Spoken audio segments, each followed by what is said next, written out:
Composition and aggregation are very important topics in object-oriented programming. So there are three types of relation we study in OOP.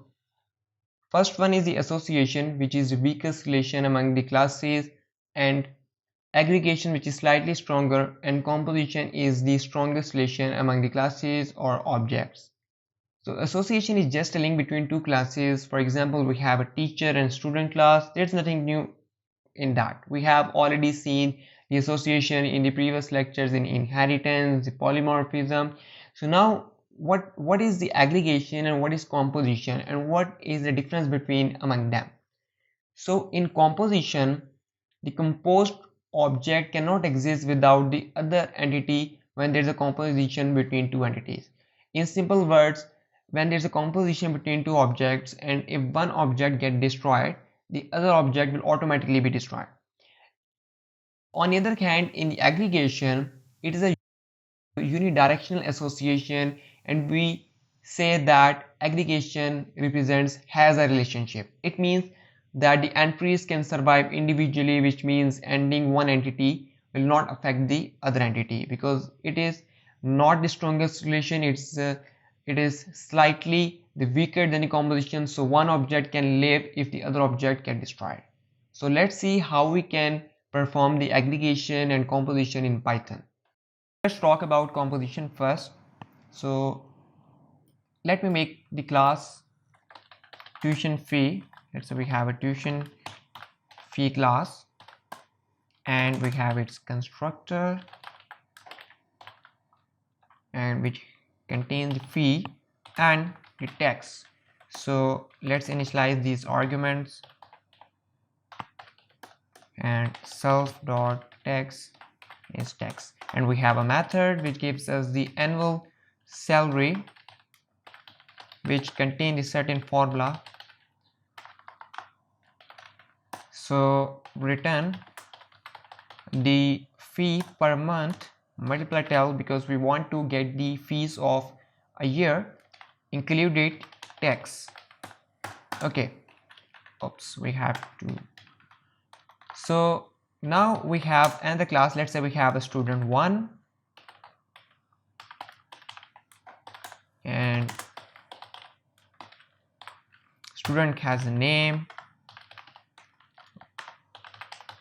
age, and we have to pass the arguments of tuition fee as well, fee and text, because we will be using this function with the help of student 1 object without using the inheritance. So let's say how we can do that. First, initialize these arguments, self.age, age. So now I am making an object in which we will be calling the tuition fee class with the proper arguments. Let's say we have a self.object fee is equal to, now I will call the tuition fee and its arguments, which is fee and text. So I'm not using inheritance here like we used to do in the previous lectures, parentheses, and inside the parentheses we used to give the parent name, but that's not the case right now.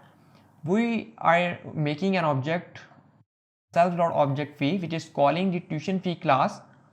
So with this object we can interact with the methods inside this tuition fee class. So this is actually a composition that we are making an object of another class inside this class, which is making it completely dependent on the student 1 class. So oops, so let's make the function which gives us the total fee return.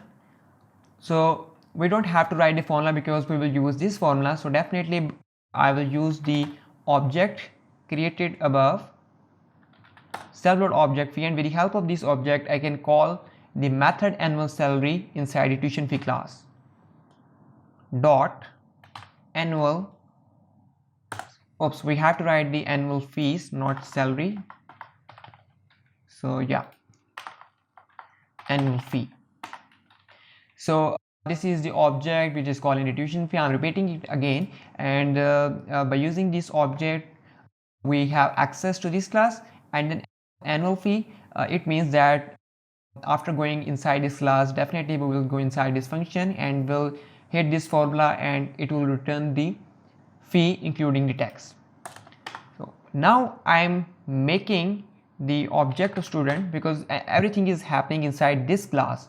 So student 1, I don't have to make an object for a tuition fee. So let's say we have a student with the name Ash, age is 22 and fee is just number and text, let's say.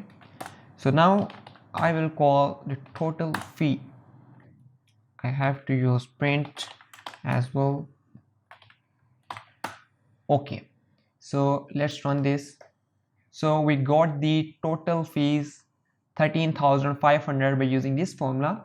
So what just we did, we made an object for the student 1 and we can see that we didn't make any object for the tuition fee outside the class, rather we made the tuition fee class inside the student 1 class, not outside.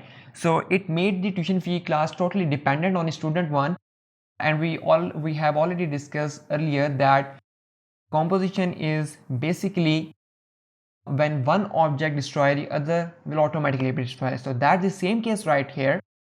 We can see in the above snippet that we are creating an object of tuition fee here inside the student 1 class. It means that from the outside, if we delete the object of student 1 class, std in this case, then the object of tuition fee class, that is object fee, will also be deleted because it completely depends upon student 1 class and its object. So to solve this dependency problem, aggregation came into the picture. So we can achieve the aggregation with the same code by making the slightly changes. So here we don't have to use the two arguments fee and tax. We will simply use the one argument which will represent the whole object of the tuition fee. Let's say we have the fee and we have the object, so which will initialize this argument fee, and by using this object definitely we will be calling this class and its method annual fee. So this fee will represent the whole tuition fee class. We don't have to add the fee and tax. How it will represent? Basically we have to make an object of the student 1 class, sorry, for the tuition fee, which we didn't in the composition. Let's say we have fee is tuition fee and we will pass the values here for the fee. Let's say student has the fee 12,000 and tax 100, and now we will pass the object of fee as a parameter inside the student object, student constructor fee.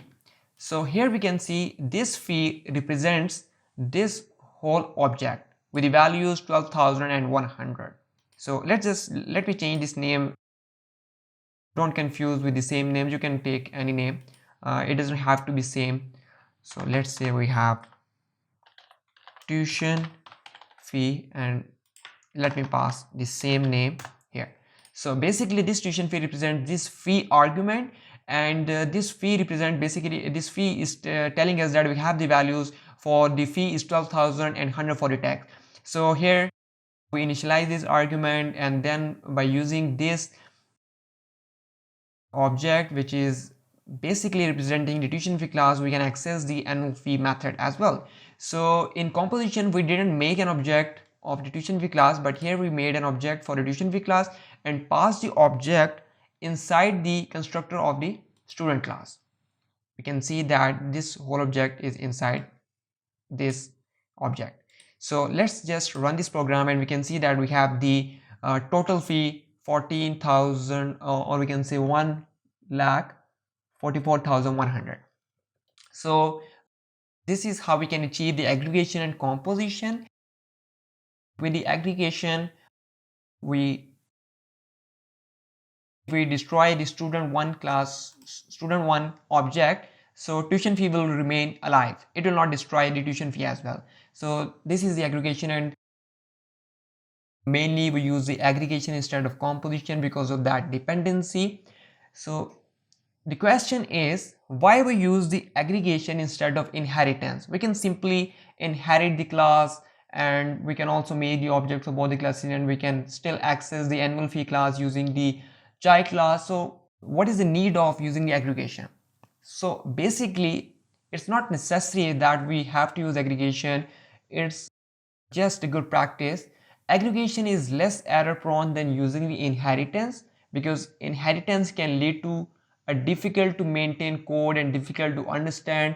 Also, when you inherit a class, you also expose all its public members to clients of the derived class.